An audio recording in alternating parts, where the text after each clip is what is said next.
Okay, good evening, everyone. Good evening, ma'am. Yes, what did we learn yesterday? Sana? About seven sense organs. Hmm? Seven sense organs. Okay, then Mm, about sensation. sensation. Then Then about the absolute threshold, absolute threshold. One more threshold. difference threshold. Threshold. Absolute threshold is otherwise called as Amal. Ma'am, uh, absolute item, Absolutely men. Absolutely men. Then difference threshold is otherwise called as difference limit. Okay, any doubt in the topic absolute and difference threshold? Anyone? Okay, then we'll move on to the next topic. Mainly in this chapter, we'll deal with two sensation, that is visual sensation and the auditory sensation.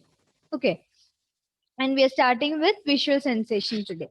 So yesterday, when we discussed about the limitations in the functions of a sensory system, I told you that each of the sense modality has some or the other limitation. We can't see something in very bright light or in very low light. I told you that. So the wavelength of the light that we can see, that is susceptible to our human eye, is 380 nanometer to 780 nanometer. Note that.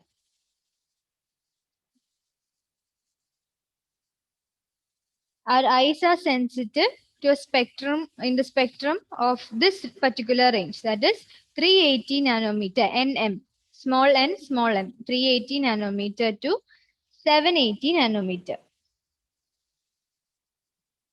And below 380 and above 780, your visual sensation or the sensitivity to the visual things are not present there. And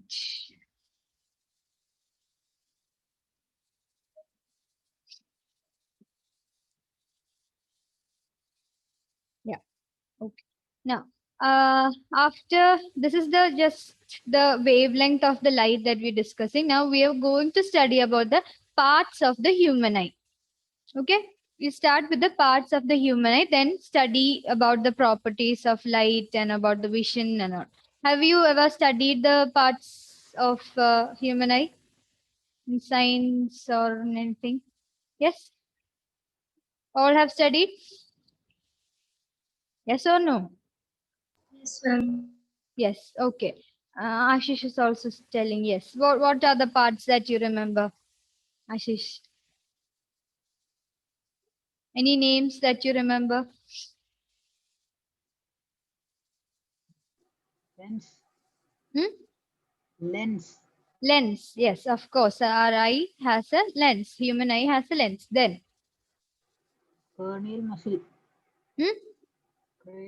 Muscle. Muscle. What type of muscle? What is this muscle called? Cranial. Huh? Cranial.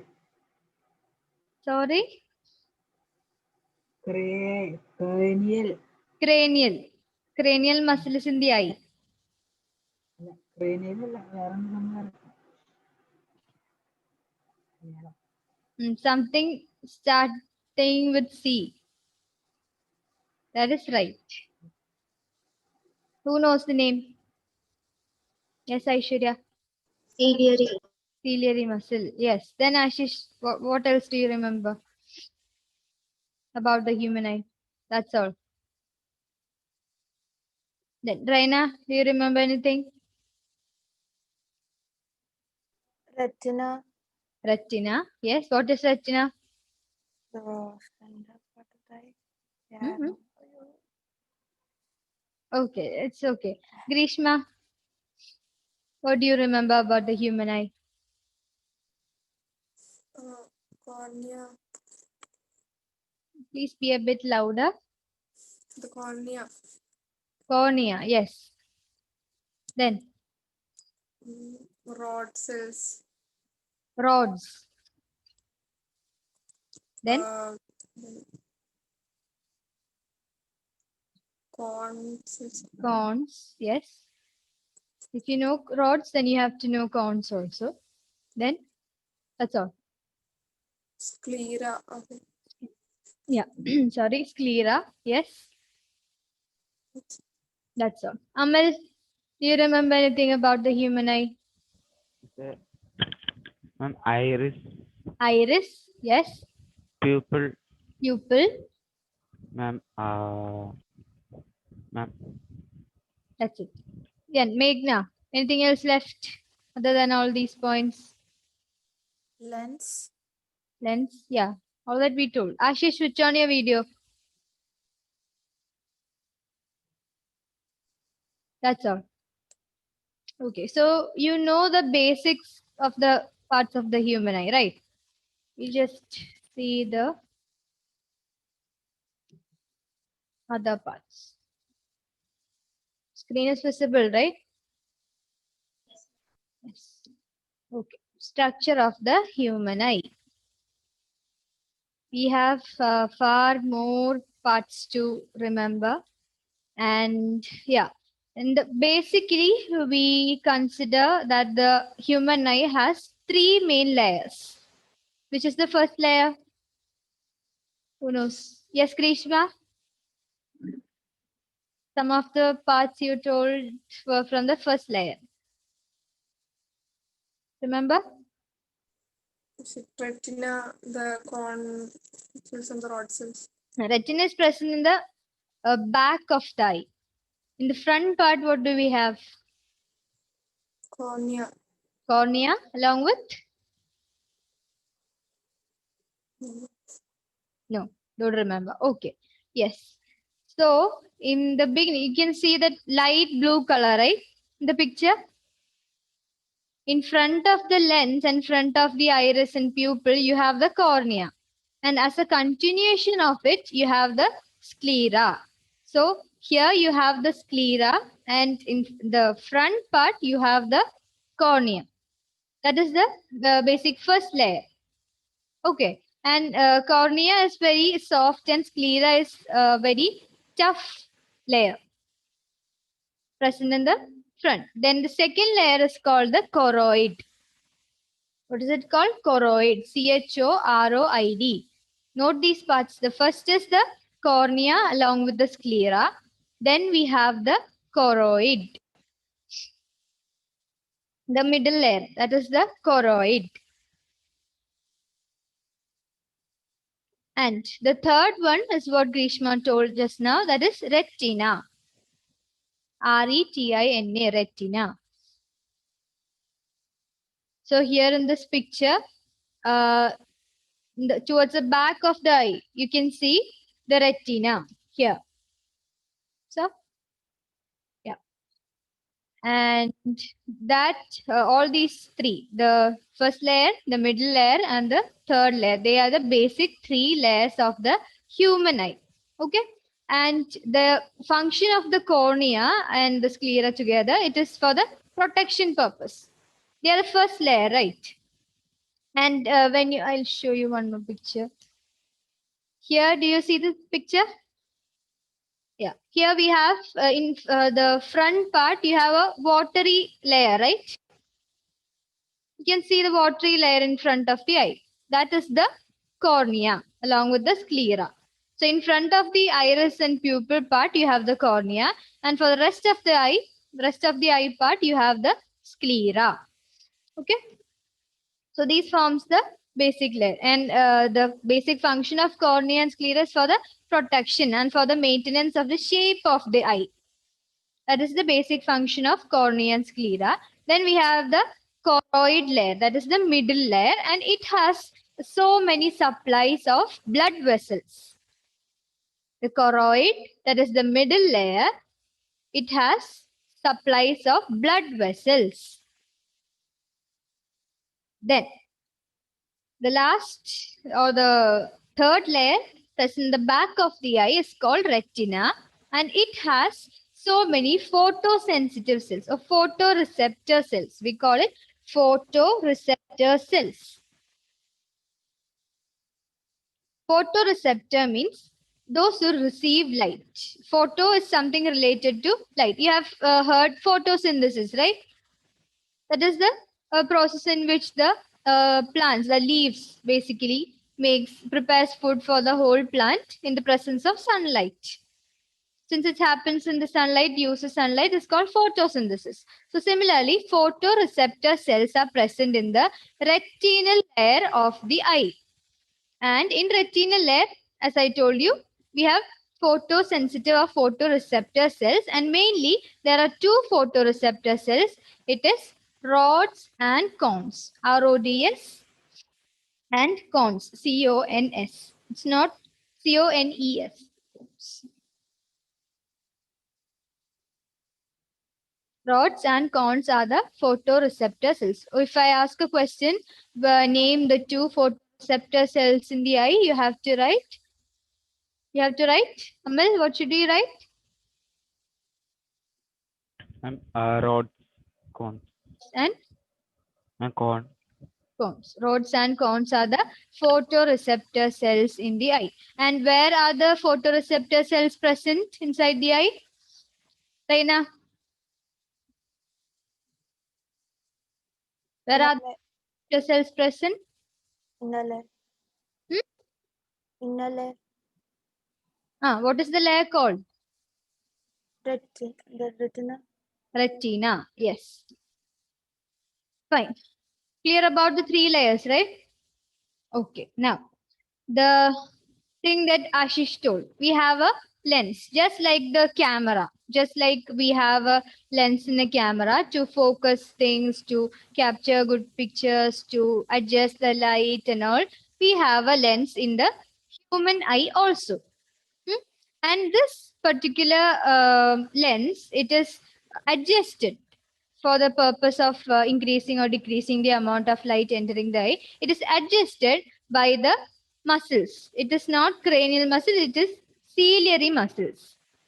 Okay, ciliary muscles. So ciliary muscles, you can see the small red striped structure present near the lens. The white structure, the white oval shape that you see in the picture is the lens. And then you have the ciliary muscles attached to it, and it comes from the ciliary body. From the ciliary body, that blue structure, it is called ciliary body. And from the ciliary body, we have the ciliary muscles. These muscles are attached to the lens, and they move in whichever way they want in order to adjust the lens, in order to thicken the lens, or in order to flatten the lens according to the light that is coming. Okay. And another purpose of the lens, of course, it is used for focusing on the object that you see. But one more function of a lens is it divides the eye into two unequal halves. I won't call it halves, I would call it two unequal parts, basically. So in this picture itself, you can see in front of the lens, you have a small semicircle-like area. And that area is one chamber. And at the back of the lens, you have a pinkish or a color with a skin tone color. And that is another chamber. So this particular lens in our eye divides the eye into two unequal parts. The one chamber in the front and the one chamber in the back. The front chamber is called the aqueous chamber. Give the spelling.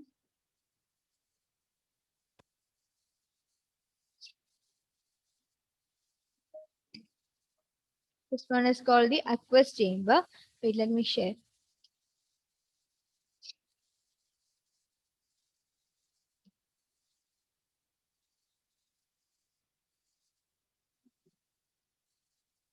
Can you see white screen? No, ma'am.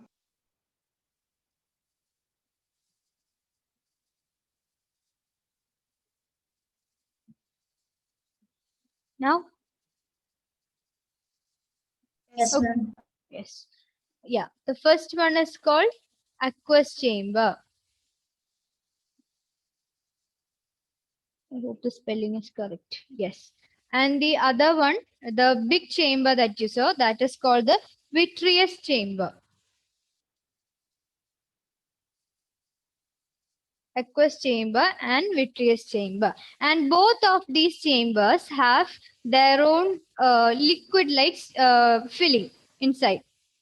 And it is easy to remember the names. The filling in the aqueous chamber is called aqueous humor, and the one in the vitreous chamber is called vitreous humor. Okay, vitreous humor. HUMOR. So the lens, it divides the eye in a part into two unequal parts. Both are called the chambers, and the one in the front is called the aqueous chamber. It is filled with aqueous humor, and on the back we have the vitreous chamber filled with vitreous humor. Okay, and aqueous chamber. In the aqueous chamber, I told you we have the aqueous humor, and it is a watery like substance, the aqueous humor. Note that it is a watery substance. But in contrast, the vitreous humor. Where is the vitreous humor present, Meghna? Inside which chamber? At the back. Hmm? In back. What is the chamber called? Vitreous. Yes. Inside the vitreous chamber, we have the vitreous humor, and it is jelly-like or a gel-like substance. Okay.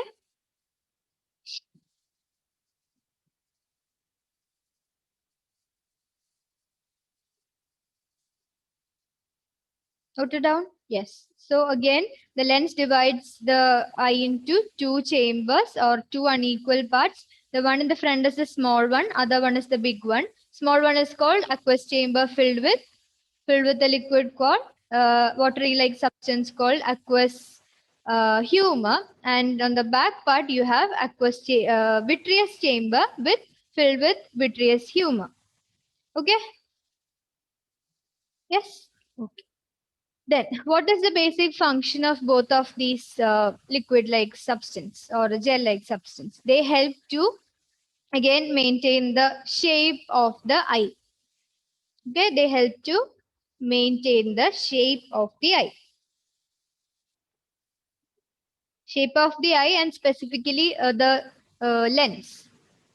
Since the lens is present between both of these chambers, so there will be a pressure from both of the fluids, right?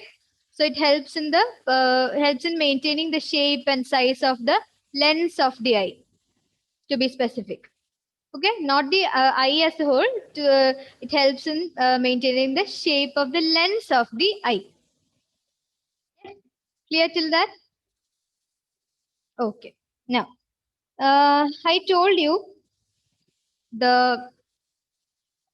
our eye has a capability to adjust to the amount of light that is incoming.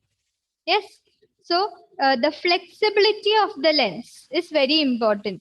Like in camera, we have different switches and different options to zoom in, zoom out, and to focus on a particular thing that we want to capture. Is it not? Yes. So just like that, our lens also has such a capability. And that capability is known as accommodation. Accommodation. ACCOMMODATION. Accommodation. Accommodation, the word has so many meanings in different contexts. But regarding our human eye, accommodation means the flexibility for the like a process through which the lens changes its shape. It changes its shape in order to focus the objects at varying distances. Okay, the lens changes its shapes to focus on different objects in the environment. This particular process is known as accommodation, and these fluids also help in bringing about this flexibility of the human eyes lens. the lens of the human.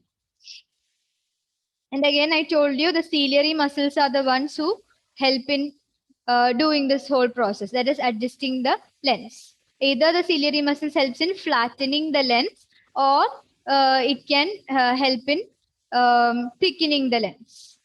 That is how the ciliary muscle functions.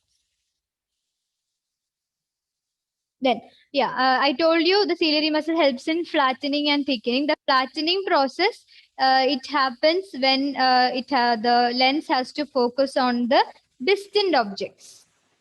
Okay, so the lens flattens when it has to focus on distant objects, and the lens thickens when it comes to the closer object, when it has to focus on the closer objects.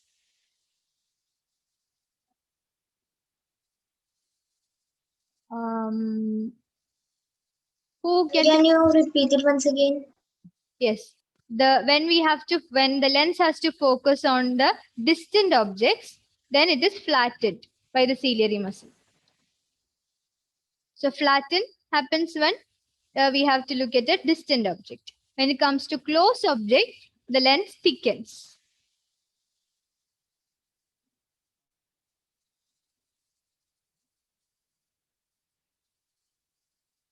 Okay.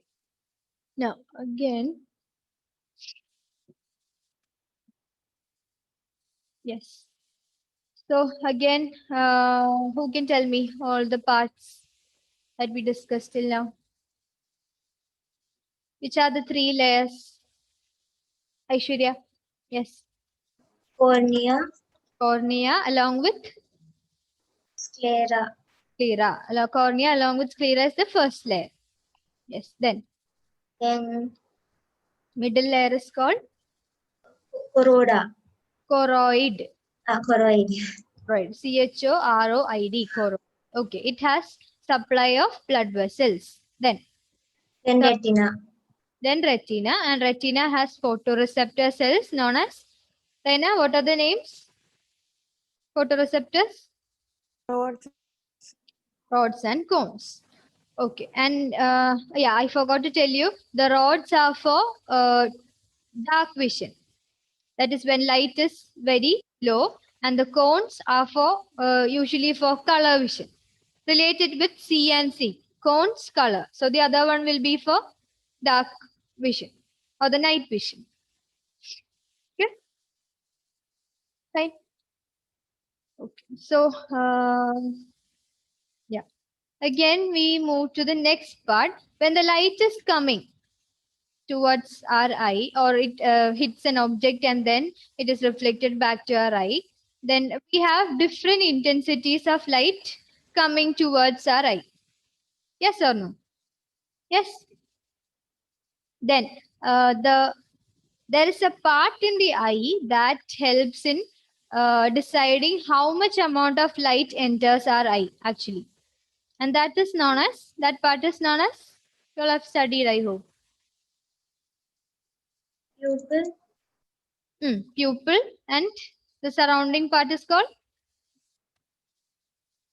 or otherwise the pupil is an opening in the which part of the eye?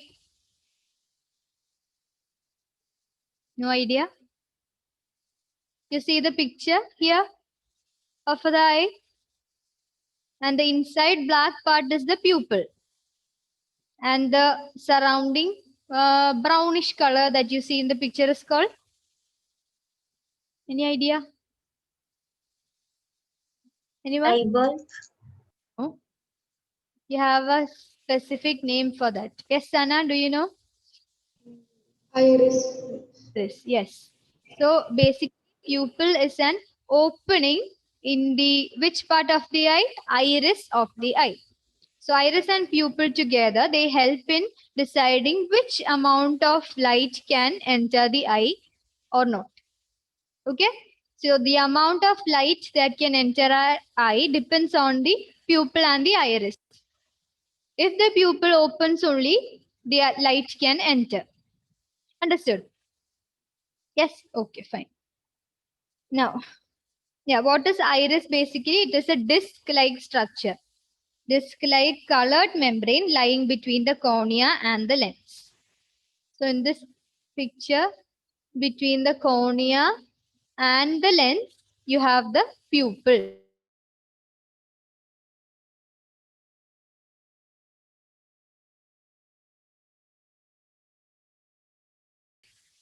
The small opening, that is the pupil, and the blue part that you see just in front of the lens, that is called the iris.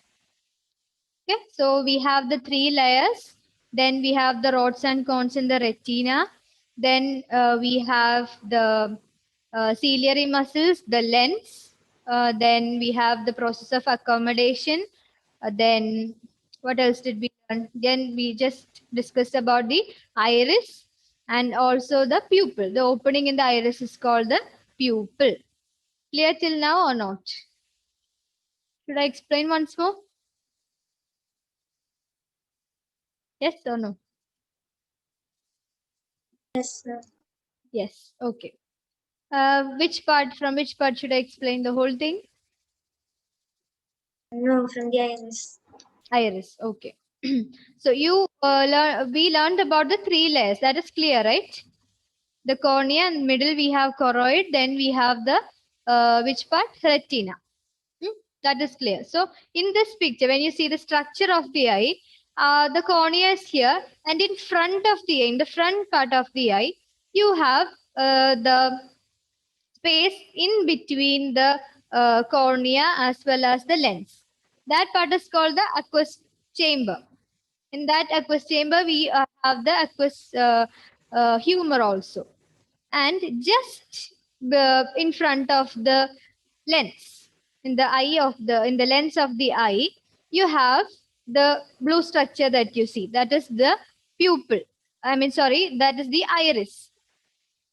And iris has an opening in front of the lens. You see the white colored lens, right? In front of that, the blue colored iris is coming. But the iris has an opening in front. And that opening is called pupil. And pupil is always an opening in the iris. Okay? This picture it is more clear, I hope. The black part, that is like a hole, right? In the middle, that is the pupil. And the brown part that you see, that is the iris. Okay? Yes. And the iris is a disc-like structure. And in the iris, you have a hole or just an opening that is called the pupil. And when the light comes, the pupil dilates or contracts in order to allow or to decide the amount of light that has to enter. Like when you go out in sun, you do your eyes like this, right? You just narrow it down. Is it not? When you encounter bright light. So that means the pupil is being contracted. And when at night, if you feel thirsty, you have to get up from bed. You have to walk till the switchboard without light. So you try to dilate your pupil in order to allow more light to enter our eye so that you can see at least something and then reach there in order to switch on the light. Yes, you widen your eye, right? When in darkness. That is because the pupils are dilated. Okay. So again, pupil is the opening in the part of the eye called iris. Iris is a disc-like structure, and the iris and pupil together decide how much light can enter our eye. Clear now? Okay. Then retina. About retina, I told you that is the innermost layer. But apart from the rods and cones, we have 5 other types of cells also. Okay. Basically, no, not 5 other types. Totally, we have 5 types of cells. That is what it is said in a textbook. So one section is rods and cones. Then we have ganglion cell, bipolar cell, amacrine, horizontal cell, and all that you don't have to study. You just have to study the rods and cones. So if we take a cross section of the retina, it will look something like this. In the right side of the picture, you can see a zoomed picture of the retinal layer. And there, in the last section, you have the colored things, that is green, purple, pink, and green things, small things that you see. They are the cone cells. And you also have the cylindrical like structure, that are the rod cells. So again, rod cells, they have something called rhodopsin. Please write down rhodopsin, Rhodopsin.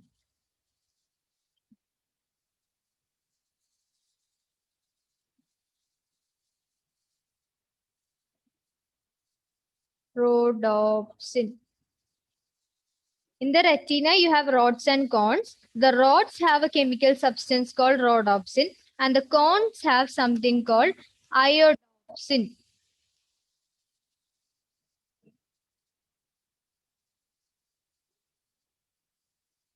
Note down. Ashish, switch on your video. Where did you go? Where are you going in between? PUBG or WhatsApp? No, ma'am, net issue. Please listen, otherwise you won't understand anything.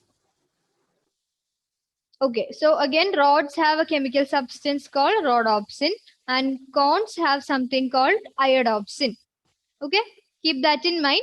The retina is the innermost layer and present in the back of the eye. We have 5 types of cells in that layer. That is, in the retina, we have 5 types of cells. Rods and cones are two among them, 2 types among them. And these are the photoreceptor cells or the photosensitive cells. So for the vision, for the day vision or the night vision, you require rods and cones. Okay, understand that. And the rods have something known as rhodopsin, and the cones have something known as iodopsin. Okay, again, the rods have something called rhodopsin, and cones have something called iodopsin. Now, note down these points. Rods are the receptors for scotopic vision, that is the night vision. Rods and cones. Yeah, rods are for night vision. And it is called scotopic vision. Scotopic vision. Scoto, the term scoto means it is related to darkness. And similarly, for cones, we have, since the rods work mainly at night, or it is for the night vision, cones obviously are for day vision. Okay? Day vision, and it is called photopic. Scotopic and photopic. Relate that word, photo. It is for relates to light, and scoto relates to darkness.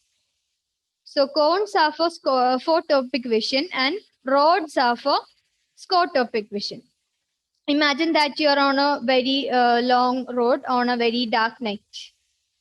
Then you relate to that. I told you, relate the cones to the sea of the color. The colors that you see, all the colors that you see are happens in the daylight, right? Night, if you are walking in darkness, most of the things that you see are in black and white or in gray colors. So that's not much colorful if light is not there. Okay. So cones, again, photopic. Rods are always scotopic. Then they operate at low intensity of light and lead to achromatic or colorless vision. That is about the rods. Low intensity of light, and they help in achromatic. Achromatic means colorless. Colorless vision. So during low intensity, basically at night we have low intensity of light, right? There is not much intensity of light. So during night, again, it is scotopic vision. Low intensity of light is there. So it helps, rods help in the achromatic vision or the colorless vision. If you study one section, then it is easy to write the next section. So if rods are of low intensity, what will be the cons, Meghna? High intensity. High intensity of light. They deal with high intensity of light. Then If rods are achromatic, then cones should be what, Grishma? Achromatic, opposite of achromatic? Achromatic. So this would be, just like we say asymmetrical, then the other one is symmetrical. So if this is achromatic, the other one would be? Chromatic. Chromatic. Common sense. Chromatic. Yes, chromatic. So cones help in the chromatic vision.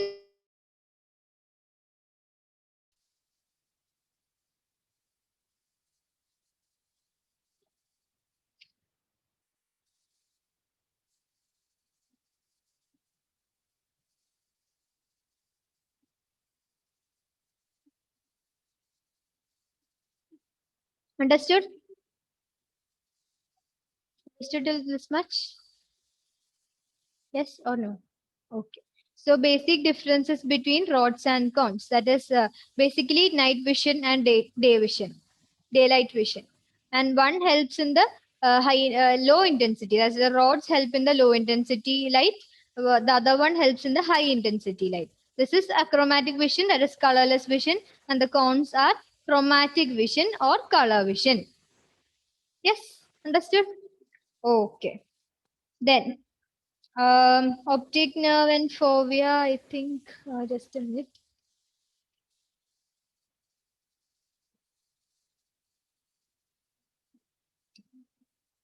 Yes, take page number 88, everyone.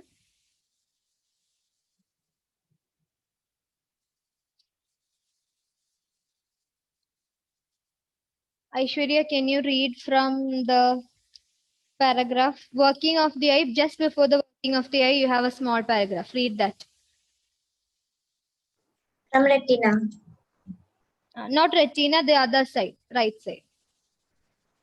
Each eye contains about 100 million rods and about 7 million cones. The cones are Mark that. 100 million rods and 7 million cones. So in this picture you saw here, in the third layer, you have the rods and cones. So you can see the rods are more in number, right? The small cylindrical structure. So rods are of 10 million and the other one is 7 million. Okay, continue. The cones are highly concentrated in the central region of the retina surrounding the fovea, which is a small circular region of the size of a pea. So here in this picture, see everyone, please look the picture. Here you have a small circle-like structure. When you zoom it, it would become a circle-like structure, but it looks like a depression in a road, just like a curved structure. That place is known as fovea. Okay, and there we have high intensity of cones. Okay, yes, continue. It is also known as the yellow spot. It is the region of maximum visual acuity. Okay, yeah, this is the place where you have maximum visual acuity, which means the maximum visual sensation or the ability to see the details or see and recognize the details of each of the things that you see. That ability is high, very much high, or the maximum at a particular spot called fovea or the yellow spot. Mark that. That's a very important question. Fovea or yellow spot. Okay, continue. Besides photoreceptors, retina also contains a bundle of axon of a cell called ganglion cell that forms the optic nerve which leads to the brain. Okay. Here in this picture, you see the ganglion cells, right? The yellow color thing. And they together they combine and they continue from the retinal layer and leaves the eye to the brain. The information from the eye has to taken to the brain, right? Then only we can process it as something. Then only we can perceive it. Yes, this processing has to take place. So the optic nerve, the ganglion cells together forms the optic nerve and then it leaves the eye. The place where this optic nerve leaves the eye has no vision, no vision at all. That spot is called blind spot. Write down.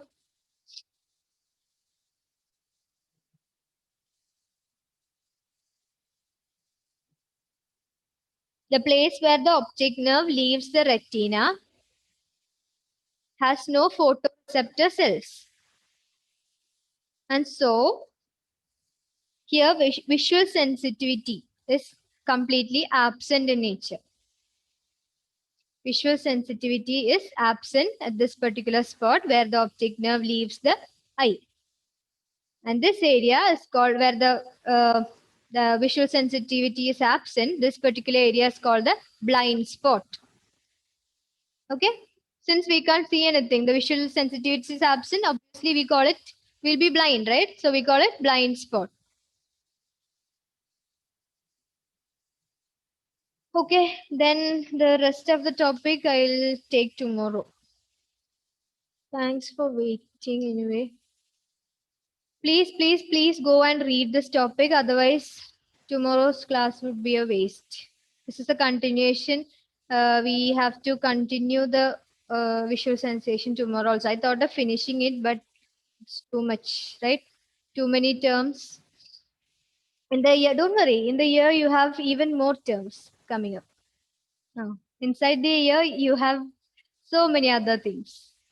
You have hammer, anvil, stirrup, cochlea. I don't know what. You have studied that also, I hope. Some of the parts. Yes? Yes, okay. That's all then. Thank you.